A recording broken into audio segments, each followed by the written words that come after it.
Hi everyone, about a minute from Des Moines, Iowa. Last week I was in Kearney, this week I'm in Des Moines, and the focus of my talk today to the Iowa Electric Cooperative Association is going to be one that I've talked about a lot, which is the urban-rural divide, and it is particularly apparent now, and it's the focus of my latest Substack.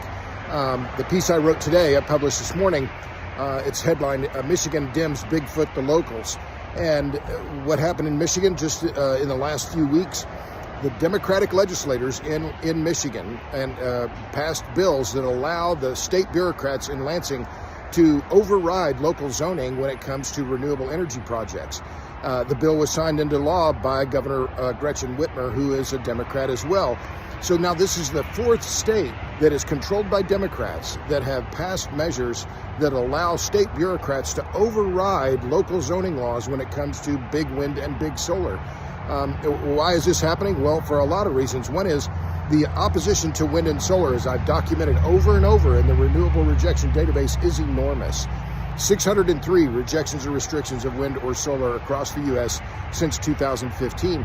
And Michigan has been one of the hotbeds of this resistance to big wind and big solar. The battles there have been going on now for more than a decade. I've written about them repeatedly. In 2017, NextEra Energy, one of the biggest, or rather the world's biggest producer of renewable energy, sued two townships, Ellington and Ulmer townships in Michigan, to try to force them to accept a wind project the townships didn't want.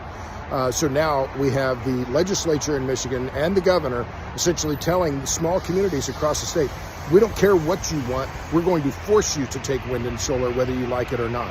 I think this is bad policy. Three other states have done this already. They're also heavily Democratic: California, New York, and more recently Illinois. That measure passed the Illinois legislature earlier this year and was signed into law by Governor Jay Pritzker, who's a Democrat. So this policy is happening all across the country, and it's because the opposition to wind and solar is so strong that the big wind and big solar are having to depend on Democratic legislators to carry their water for them, and that's exactly what's happening. All right, I'll stop there. See you later from beautiful Des Moines. You know where to find me. I'm on Substack, robertbryce.substack.com. Thanks a lot. See you.